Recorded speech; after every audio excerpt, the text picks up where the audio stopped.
Oke, bagian 13, teknologi underscore. Dari semula-mulanya, Gayatri telah gundah sepanjang hari. Dia tanyakan dirinya dengan keras. Haruskah hari itu ia tetap pergi atau membatalkan janji? Sebenarnya tidak ada keperluan yang mendesaknya untuk berangkat ke Majalengka dan bermalam di sana kecuali ingin bersilaturahmi dengan salah satu sanak tertua dari keluarga abahnya. Yang membuat bimbang hatinya sungguh Amelia, sebab keadaan anak itu belum lagi membaik menurut penglihatannya. Ia sempat terjaga beberapa saat lalu kembali hilang kesadaran. Sejak itu pula hanya terpejam di kasur seperti koma. Gayatri telah berusaha membangunkan Amelia, tetapi anak itu betul-betul tidak bereaksi. Siang tadi Gayatri mengutarakan pikirannya pada Hamdan, juga mempertimbangkan kalau mungkin saja ia tidak perlu berangkat. Rupanya hal itu membuat Hamdan jadi tidak enak hati, sehingga ia berusaha meyakinkan jika Amelia akan baik-baik saja. Saya sudah membuat ibu jadi repot-repot. Mudah-mudahan gak akan terjadi apa-apa pada Amel. Insya Allah saya bisa menjaganya. Gayatri tidak terlalu percaya diri meninggalkan anak itu, namun ujung-ujungnya tetap berangkat sesuai rencana. Sebelum pergi, ia tinggalkan pesan kepada Hamdan agar selalu mengabari kondisi anaknya. Ingat Hamdan, kamu jangan pernah meninggalkan Amel. Selama ibu di luar, usahakan kamu bacakan zikir dan Al-Quran di dekatnya. Kalau ada perlu apapun, minta tolong saja sama Asep atau Sulis. Hamdan mengingat pesan tersebut yang diucapkan Gayatri sebelum menaiki sepedanya. Situasinya tidak berubah sampai malam hari. Amel masih terpejam sementara Hamdan tidak pernah berhenti mendampinginya. Sekitar pukul 8 malam lewat, Amara menelepon untuk mengabari kejadian luar biasa yang menimpa temannya. Hamdan selekasnya menghubungi Gayatri dan menanyakan pendapatnya tentang itu. Dia makan makanan pemberian Amara, ujar Gayatri mencari kepastian. Katanya begitu. Ya sudah, tunggu apa lagi? Cepat beritahu dia supaya anak itu dibawa ke rumah malam ini juga. Tapi ibu sendiri bagaimana? Hamdan masih tidak enak hati. Itu soal gampang, Hamdan. Bukan urusan kamu. Ibu bisa pulang. Mungkin tengah malam sudah sampai. Setelah memastikan itu, Hamdan menghubungi Amara. Kalau bisa bawa sekarang, itu lebih baik, ujar Hamdan. Masalahnya nggak ada orang yang bisa jemput. Asep sudah dipesankan ibu supaya nggak pergi kemana-mana. Tanpa berpikir dua kali, Amara berkata, saya yang akan mengantar dia ke sana. Hamdan sempat ragu akan hal itu, kecuali setelah itu mendengar Amara sangat bersungguh-sungguh. Maka ia tidak bisa lagi mencegahnya. Sebagaimana Gayatri berpesan, Hamdan terus mendampingi putrinya dengan membaca kitab suci juga doa-doa. Harapan pria itu tak muluk-muluk, yaitu supaya kondisi Amelia bisa kembali seperti semula. Dia pun percaya bahwa kitab itu adalah obat meski hanya sedikit yang dipahaminya. Oleh karenanya ia tak berhenti membaca meskipun rahangnya sudah terasa akas lantaran terlalu lama membaca. Namun pada pukul 9 Hamdan mendengar suara Asep dari dekat memanggil-manggil namanya. Barangkali Asep membutuhkan bantuannya, begitu pikir Hamdan. Sehingga ia pun keluar kamar untuk menemuinya. Anehnya Asep tidak tampak di luar. Hamdan lantas mencari pria itu di kamarnya yang berada di pekarangan belakang. Kang Asep kemana? Bukannya menemukan Asep, Hamdan malah menjumpai dengan salah satu pembantu perempuan, yaitu Sulis, yang terusik dengan suaranya. Nyari Asep, Mang?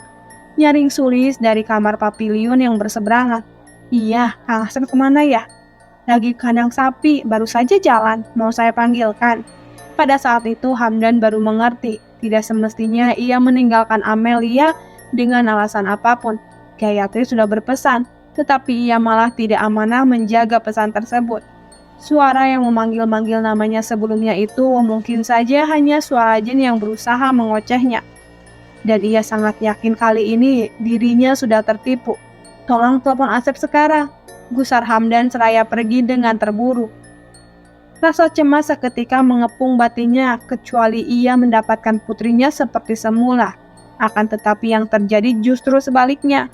Ketika Hamdan tiba, Amelia mengalami kondisi semacam kejang yang begitu hebat. Tubuhnya berguncang sedemikian rupa. Amelia juga berusaha menarik tangan-tangannya ke belakang dengan kekuatan luar biasa, sehingga dadanya membusung tidak wajar. Tanpa banyak bicara, Hamdan menyerbu ke dalam untuk menghentikan Amelia. Namun gadis itu memamerkan wajah tidak senang akan kehadirannya. Dia mengeram bagaikan anjing, juga menghardiknya dengan caci maki yang belum pernah diucapkan seumur hidupnya. Kau juga akan mampus, Hamdan. Dalam sesaat Hamdan mampu meringkusnya, namun ia terhenyak dengan kekuatan Amelia yang mendadak jadi berlipat-lipat. Agaknya dia hanya bisa dihentikan oleh 2 atau 3 pria. Bahkan perempuan itu sepertinya tidak akan sungkan mencelakai siapapun. Sadar diri bahwa tenaganya terbatas, Hamdan memutuskan kembali membacakan ayat-ayat suci. Bersecepat ia ambil musyaf lalu membacanya dengan lantang. Diawali dengan kalimat, "Aku berlindung dari godaan setan yang terkutuk." Beriringan dengan itu, Amelia memalingkan pandangannya pada Hamdan. Dalam wajahnya terlihat pula kesumat yang tidak terbantahkan, seolah-olah ia tidak menghendaki yang lain kecuali kehancuran pada setiap insan. Meski demikian, lelaki itu tidak gentar menghadapi musuh pengecut yang bersembunyi di dalam jiwa dan raga anaknya. Dia terus melafalkan kalimatullah dengan keimanan setingginya, dan rupanya hal itu menyebabkan setan semakin murka terhadapnya. Hanya saja, setan adalah makhluk yang luar biasa sombong. Alih-alih menyerah, ia justru tertawa terbahak-bahak. "Kalau cuma begitu, aku bahkan lebih pintar, Hamdan." Hamdan tak menggubris ocehannya, malah hatinya tidak membantah kalimat tersebut yang sebagiannya mungkin saja benar. Lelaki itu telah berulang kali mendengar riwayat tentang betapa salehnya raja jin yang bernama Iblis pada dahulu kala. Bukan cuma saleh, melainkan sangat cerdas. Bahkan apabila semua manusia yang ada di bumi disejajarkan ibadahnya dengan Iblis kala itu, niscaya kesalehan manusia hanya berupa sehelai rumput di antara padang ilalang yang luas. Akan tetapi Hamdan mengerti betapa jin juga bisa memiliki sifat sombong yang luar biasa. Dan itulah yang dicontohkan Iblis, rajin beribadah, selalu bersujud pada Tuhan, sehingga ia menganggap dirinya lebih mulia dari manusia yang diciptakan belakangan. Iblis hanya mengaku kebenaran yang semata-mata sesuai dengan kehendaknya. Lebih dari itu, ia tak ragu membangkang, bukankah itu merupakan sesuatu kebodohan di tingkat yang paling rendah? Dengan demikian apa artinya yang disebut pintar padahal justru sangat bodoh? Pria itu sungguh tak sudi berputus asa dengan keyakinannya. Kemarahan makhluk astral itu rupanya malah dipahami sebagai sinyal yang menegaskan kekuatan ayat suci. Dalam hati Hamdan berkata, kalau setan sialan itu tidak terganggu, maka ia tidak akan memamerkan murkanya. Oleh karenanya ia tak berhenti membacakan ayat. Dari yang satu segera disambung dengan yang berikutnya. Juga pada akhirnya tidak terlalu penting surat dan ayat apa yang mesti dibaca, sebab jika makhluk itu tidak menyukai sebagian isi Al-Quran, maka ia pun tidak akan menyukai seluruh isinya. Tubuh gadis itu semakin berkecamuk. Dari mulutnya terdengar jeritan yang diselingi sumpah serapah serta caci maki. Tangannya berusaha menggapai apa saja di sekitarnya, sedangkan Hamdan juga tak mau berhenti dengan upayanya. Sehingga pada suatu kesempatan, secara tidak terduga, Amelia berhasil merampas mushaf darinya. Seketika pula Hamdan menyaksikan kitabnya dirobek-robek. Amelia tampak begitu puas dengan perbuatannya. Ia kembali memperdengarkan tawa, kali ini dengan suara paling nyaring daripada yang sudah-sudah. "Sudah aku bilang, aku lebih pintar. Bukumu itu tidak berguna, goblok. Hamdan bukanlah seorang penghafal Al-Quran, kecuali beberapa surat pendek untuk memenuhi sunnah salat."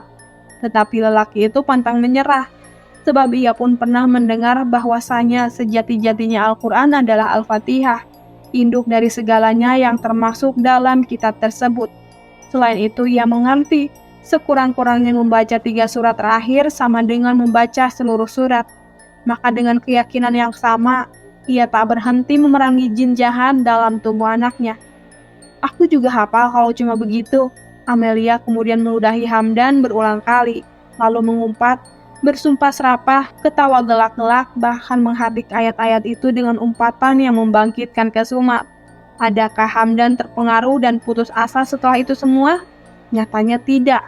Entah memang imannya terlalu kokoh atau dikarenakan tidak ada lagi manusia yang dapat dimintai pertolongan. Yang jelas ia tak mundur barang selangkah. Perjuangan bermodal asal yakin itu rupanya mulai mendatangkan hasil. Amelia yang tadinya sombong setinggi langit, lambat laun malah menampakkan kecemasan. Murkanya kembali tunjukkan, seiring dengan gerakan tubuhnya yang membabi buta. Semakin lama Hamdan menganggap kekuatan jin itu kian melemah. Hanya saja, setiap tekad manusia pasti akan diuji. Begitupun Hamdan. Boleh-boleh saja dia meyakini khasiat ayat suci yang mampu mengusir gangguan jin, tetapi ia mungkin lalai kalau makhluk itu juga demikian cerdik. Maka yang disaksikannya sesudah itu menjadi ujian bagi keyakinan maupun kecerdasannya. Dalam keadaan terjepit, Amelia sekali lagi menarik tangannya ke belakang, sehingga teganglah tulang-tulangnya. Tampaknya semua urat-urat dari dalam kulitnya, dan apabila hal itu tidak buru-buru dihentikan, bukan mustahil ia akan mematahkan tulangnya dengan kekuatan supra. Bagaimana pula Hamdan tega membiarkan anak gadis itu kesakitan. Amelia tak berhenti melakukan itu. Matanya dipincangkan ke arah Hamdan sembari terkekeh-kekeh. Dan kenyataannya itu berhasil membuatnya terkecoh. Rasa iba Hamdan terhadap Amelia ternyata lebih besar daripada keinginannya menumpas kejahatan. Tak lama kemudian ia mendengar bunyi gerutu yang diyakini berasal dari tulang belikat Amelia. Pada saat itu juga Hamdan menghentikan semuanya. Sebentar sesudahnya datanglah Asep. Dengan kokoh ia masuk ke kamar tersebut. "Amel kesambet lagi, Nan."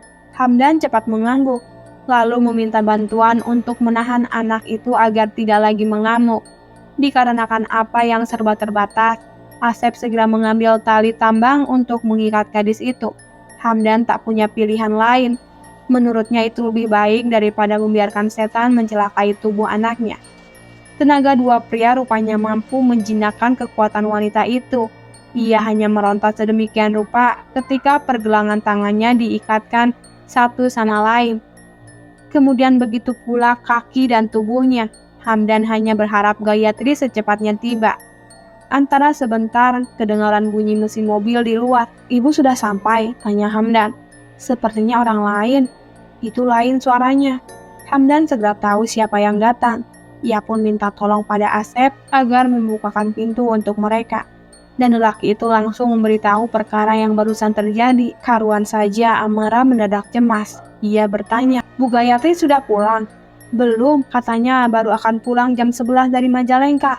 Amara memasuki rumah Gayatri diikuti Atun yang membopong Shizuka sendirian. Asep sempat menawarkan bantuan, tetapi perempuan itu tampaknya tidak bermasalah dengan beban seberat itu. Diam-diam pria itu juga heran, apa gerangan yang melanda Shizuka. Tubuhnya kaku juga bengkok, sementara matanya membelalak seperti orang yang sedang melintasi sakaratul maut. Namun ia sungkan bertanya, dan ia yakin perempuan itu pasti masih hidup. Yang dapat dilakukannya tentu hanya menerka-nerka. Gadis itu mungkin kerasukan jin sebagaimana yang menimpa Amelia. Lain Asep, lain pula Hamdan. Ia tak mampu menyembunyikan keheranannya begitu melihat Shizuka dengan pose terlalu aneh. "Ya Allah, sampai begini rupanya," komentar Hamdan ngeri. Sementara itu Asep dengan sigapnya telah menyiapkan kasur untuk Shizuka. Lantas ia diletakkan di situ. "Alhamdulillah, untung saja masih bernapas," komentar Hamdan selanjutnya. "Masih Om, jangan khawatir. Kalau soal pernapasan, yang saya tahu anak ini memang kuat," seloroh Atun. "Begini-begini dia jago tinju dan mantan juara renang Om." Hamdan melirik Atun sembari menyunggingkan senyumnya. Secepatnya ia paham jenis wanita seperti apa yang sedang dihadapinya, jadi ia berusaha mengimbanginya dengan santai pula. "Anak saya juga mengalami hal serupa," ucap Hamdan. "Serius Om?" sambar Atun dengan ekspresif. Hamdan membuka pintu kamar untuk memperhatikan kondisi Amelia. "Sampai harus dipasung?" Atun seolah tak percaya dengan yang ia saksikan. "Bukan dipasung, cuma diikat sebentar sampai Bu Gayatri pulang." Ada banyak hal yang sukar dipahami oleh Atun, namun ia amat bersemangat mencari tahu asal-muasal peristiwa itu. Pertanyaannya jadi semakin banyak dan tidak berurutan. Walau pada akhirnya ia mulai mengerti, berkat Hamdan, jadi lebih mudah bagi Atun mencerna urutan kejadiannya. Hamdan tidak sungkan menerangkan banyak hal, termasuk beberapa soal tentang masa lalu, juga persambungannya dengan Gayatri dan Amelia. Wah, jadi Amel ini sebenarnya anak dari adiknya Om Hamdan?" "Iya." Lantaran terkilas kejadian malam sebelumnya, Amara langsung menimpali dengan lirih. "Seingat saya, Bu Gayatri menyebut nama ayah kandung Amelia juga Hamdan." Memang nama adik saya dengan saya itu sama pada akhirnya. Bagaimana mungkin Atun bersuara? Hanya karena dia sakit-sakitan. Tradisi yang umumnya dulu, kalau anak terlalu sering sakit, biasanya diganti nama. Sebaliknya, sewaktu kecil, saya sangat sehat dan lincah. Unik juga, seluruh Atun tanpa menjelaskan di mana letak keunikannya. Nama belakang kami sama. Adik saya awalannya Rahmat, karena sakit selalu diubah jadi Rahman. Rupanya masih sakit-sakitan, diubah lagi jadi Marwan, lalu Ramdhani. Sebenarnya masih ada lagi, hingga akhirnya nama saya dipakaikan untuk almarhum. Namun dulu dia lebih sering dipanggil Sani, artinya kedua. Ibaratnya bahasa sekarang, Hamdan versi 2. Percakapan yang lebih terbuka dengan sendirinya menghinggapi 3 orang itu. Tidak terkecuali Amara yang semula sungkan berterus terang, pembawaan Atun yang akrab dan sedikit urakan belakangan membuat rahasianya jebol juga. Puncaknya Atun berkata dengan serius, "Kalau begitu, kenapa kamu nggak temui orangnya langsung? Maksud kamu siapa?" "Mardina, memang siapa lagi?" Amara menghela panjang. "Seandainya kasus semacam ini bisa dibuktikan, tentu aku bakal mendapatnya habis-habisan. Justru menurutku nggak perlu bukti. Coba pikir baik-baik, apa yang membuat kamu ragu? Wanita itu menggoda papamu, itu saja sudah salah. Entahlah, menurutku hal seperti ini nggak akan mudah. Kamu nggak harus memutuskan sekarang, tapi kalau kamu perlu bantuan, aku akan senang hati menemani kamu mendapat si berbah itu." Hamdan tanpa disangka-sangka ikut berpendapat sebagai berikut. "Menurut Om, itu justru ide yang realistis. Kita bisa menekan wanita itu secara psikis. Jika tuduhan itu benar, mungkin saja dia akan merasa sangat tertekan dan akhirnya menyudahi perbuatannya." Nah, itu yang diharapkan, timpal Atun. Bagaimana kalau yang terjadi malah sebaliknya? Amara menguji pendapat lawannya. Artinya dia malah menggila.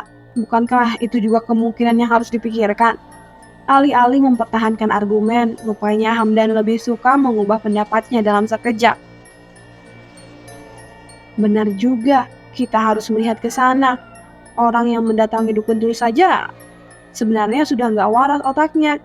Jadi sangat mungkin dia malah semakin membabi buta bila kita bertindak sejauh itu."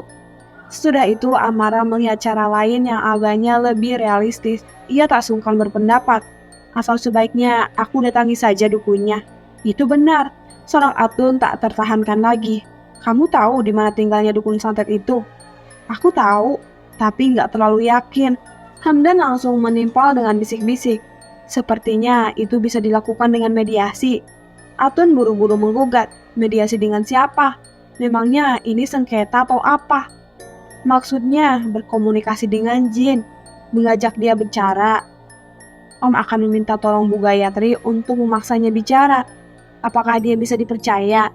Giliran Amara bersuara. "Tentu saja, insya Allah Bu Haji dapat dipercaya." "Bukan beliau," ya Amara, "tetapi jin atau setan itu. Bagaimana kita bisa percaya?" Hamdan langsung sepakat dengan ucapan Amara. Hal itu amat mungkin terjadi, sebagaimana sifat-sifat manusia. Demikian pula dengan jin. Di antara mereka ada yang jujur dan patuh, tapi yang lain boleh jadi pandai berdusta dan licik. "Kamu benar, Nak Amara. Manusia yang tampak batang hidungnya saja susah dideteksi kejujurannya, apalagi mereka," ujar Hamdan masih dengan berbisik. Lantas, Atun berseloroh. "Om, maaf Om, kenapa dari tadi Om selalu bisik-bisik? Apa jangan-jangan Om takut suaranya kedengaran setan?" Hamdan tak ragu tersenyum lebar, bahkan akhirnya tertawa. Untuk hari-hari sulit belakangan ini, ia sudah lupa kapan terakhir kali perasaannya terhibur. Sementara dua gadis itu terus bicara, Hamdan beranjak untuk menengok Amelia. Anak itu kelihatannya tidur dengan puas. Nukian bagian 14. 3 orang itu ialah Hamdan, Amara, dan Atun. Dengan pertimbangan sebegitu rupa, sepakat berjaga malam itu sampai Gayatri kembali. Adapun Asep telah kembali ke kamarnya, tetapi ia akan selalu siap datang bila dibutuhkan sewaktu-waktu. Kehadiran orang lain lumayan ampuh mengusir cemas. Mereka dapat bertukar cerita satu sama lain hingga jalannya waktu jadi tak terlalu menyiksa. Si Zuka telah ditempatkan satu kamar dengan Amelia supaya lebih mudah dipantau.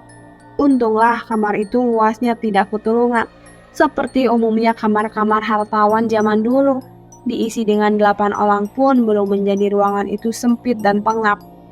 Seiring waktu, ketiganya jadi saling kenal lebih banyak.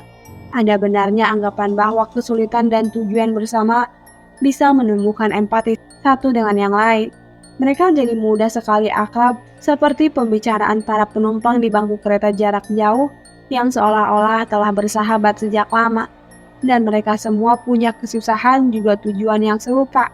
Sekalipun Atun, yang sekasat mata hanya menjadi oknum yang kebetulan terlibat, nyatanya tidak. Hubungannya dengan Shizuka hampir tidak berjarak, sangat akrab dan penuh romantisme. Keduanya berbeda kampus, jurusan, dan berbeda dalam banyak hal, kecuali dipersatukan oleh kebersamaan tahun menahun. Ia kenal hampir semua yang melekat dalam diri Shizuka. Pula sebaliknya, Atun paham betapa gadis Scorpio itu tampak sangar dan energik, padahal begitu cengeng dalam percintaan. Dia juga hafal makanan kesukaannya, sakit mahnya yang agak meresahkan, bahkan merek bra olahraga kegemarannya. Pada banyak kesempatan, Atun kerap berkelakar. Andai kata Shizuka adalah seorang pria, maka ia akan mengejarnya sedapat mungkin. Bahkan tidak masalah sekalipun dengan cara klinik. Oleh sebab itu, kegembiraan Shizuka menjadi kebahagiaan Atun. Penderitaannya juga menjadi kesusahannya. Ia tidak main-main saat mengusulkan Amara untuk menyatroni wanita si pengirim keluh. Dan apabila hal itu menjadi kenyataan, sepertinya ia akan memperlihatkan amarah yang sangat mengerikan. Amara kemudian menanyakan Atun tentang Shizuka. Perlukah kita mengabari keluarga atau pacarnya? Shizuka, iya. Atun menggeleng pasti seraya berkata, lihat dulu perkembangannya. Sejenak Hamdan menyingkir dari hal-hal religius. Adalah wajar apabila dia merasa penat menghadapi situasi macam itu sebelum menghadapi keadaan lain yang tidak dapat ditebak. Di tengah-tengah percakapan, Amara mendapat telepon dari bibinya di Painan. Buru-buru ia terima panggilan tersebut. Dalam sekejap, percakapan menjadi pelan, lalu berubah hening seiring dengan berubah garis wajah Amara. Tak lama panggilan telepon berakhir. Amara segera ditanya, ada apa nak Amara? Kakek meninggal, ungkap Amara menahan isaknya. Innalillahi wa innalillahi roji'un. Kapan Guru Hakim meninggal? Amara segera menceritakan perkara yang berlangsung di sana, sehingga itu membuat Hamdan makin gempar. Menurut kabar, lelaki saleh itu tiba-tiba saja menderita sakit yang begitu aneh malam ini. Diduga masih berhubungan dengan teluh yang menyerang Marisa. Buya Hakim dengan cepat merasakan perutnya buncah, lalu memuntahkan segala benda yang tidak terbayangkan ada di dalam ususnya. Dalam keadaan serba lemah, ia pun memerintahkan semua orang berkumpul untuk membacakan Yasin. Akan tetapi kondisinya tidak dapat tertolong. Amara tidak sampai hati melengkapi ceritanya lebih rinci, sehingga ia hanya menyatakan, itu terjadi setelah Buya Hakim meruqyah Mama. Pernyataan Amara yang terakhir memunculkan pikiran yang lain dalam diri Hamdan. Jelas ia jadi amat khawatir dengan kenyataan itu. Betapa tidak, Buya Hakim mempertaruhkan ruhnya demi mengusir gangguan setan. Dengan demikian terbayang sudah sebesar apa resiko berurusan dengan klinik. Jika hal itu rupanya dapat membuat celaka seseorang yang berilmu lagi saleh, bagaimana pula Gayatri akan bernasib? Percakapan yang menyenangkan seketika digantikan kecemasan. Hamdan mendadak goyah hati. Bagaimanapun sebesar-besarnya ia mengasihi Amelia, Gayatri juga telah menjadi sosok ibu dalam hidupnya. Bahkan seolah-olah dialah ibu yang sesungguhnya. Wanita itulah yang menanggung makan Hamdan sejak kecil, membayarkan sekolahnya sampai universitas, menyisihkan sebagai ruangan di rumahnya untuk ia tinggal, memodali mata pencariannya, bahkan mencarikan jodoh serta menafkahi biaya pernikahannya. Dengan utang budi sebanyak itu, yang mungkin tidak akan terbayar sampai akhir hayat, mustahil Hamdan menggampangkan kejahatan setan. Ia menghadapi pilihan yang tidak sepele. Dengan resiko yang sudah tergambar, ia tidak tegas andainya Gayatri harus berkorban serupa. Lama Hamdan termenung tanpa suatu keputusan. Tidak disangka-sangka Gayatri telah tiba. Pada saat itulah lelaki itu mantap. Ia hadang Gayatri untuk mengabari takdir yang menimpa Buya Hakim. Atas kabar duka tersebut, Gayatri beristirahat dan mendoakan ampunan serta rahmat kepada baginda guru abahnya. Kemudian ia berkata, hidup dan mati tidak luput dari kehendaknya. Namun kalau itu yang terjadi, maka memang itu yang diinginkan setan. Bu, tolong pikirkan baik-baik. Ini bukan saja tentang Amelia, tapi juga tentang ibu. Jadi kamu ragu? Tanpa sungkan Hamdan mengangguk. Namun Gayatri segera menyanggah. Keraguanmu itulah sejati-jatinya tujuan setan. Dan tidaklah mereka ada di sini melainkan untuk menggoda manusia supaya menjadi ragu. Kalau seseorang membalas sedekah, maka setan menggodanya agar semakin ragu bersedekah hingga ia bertambah kikir. Namun jika seseorang itu senang sedekah, setan akan menggoda supaya ia tidak puas dengan sedekahnya. Sampai niscaya ia menjadi ria dan ujub. Hamdan tak mampu membalas ucapan tersebut seiring Gayatri yang tak mau menunda urusannya lebih lama. Segera ia tinggalkan lelaki itu. Muncul ragu di hati Amara tentang bagaimana eloknya ia bersikap. Kematian Buya Hakim menjadi duka citanya yang mendalam, yang dengan itu pula ia sungguh ingin secepatnya berkemas pulang kampung. Di lain pihak, dia menganggap tidak pun pantas meninggalkan orang-orang itu, sementara mereka sedikit atau banyak mengalami kesusahan yang berkaitan dengan dirinya. Itu adalah urutan sebab akibat yang mudah dimengerti. Tanpa kehadiran Amara, tidak ada masalah yang berlarut-larut. Lebih-lebih Amara sendiri yang membuka jalan masuknya telur dengan memberikan makanannya. Gelisah hati Sukar ditutupi karena perhatian Amara terbelah di antara dua pilihan. Sementara Gayatri sudah siap memulai lagi ritual pengusiran setan. Namun wanita itu pun punya perhatian tersendiri terhadap Amara. Dilihatnya sepintas perubahan gadis itu, yang semakin lama tambah tidak tenang. Oleh itu Gayatri menunda sebentar agar bisa bicara dengannya. Bisik Gayatri, kamu pasti gak tenang dengan kabar itu. Tetapi alangkah baiknya malam ini kamu tetap di sini sampai melihat keadaan yang lebih baik. Insya Allah. Amara terpukul dari bimbangnya. Ia bahkan tak mampu menatap Gayatri lantaran pakan sakit dan kesembuhan, kebahagiaan maupun kesengsaraan. Juga hidup dan kematian, maka Allah lah yang paling berhak atas setiap ciptaannya.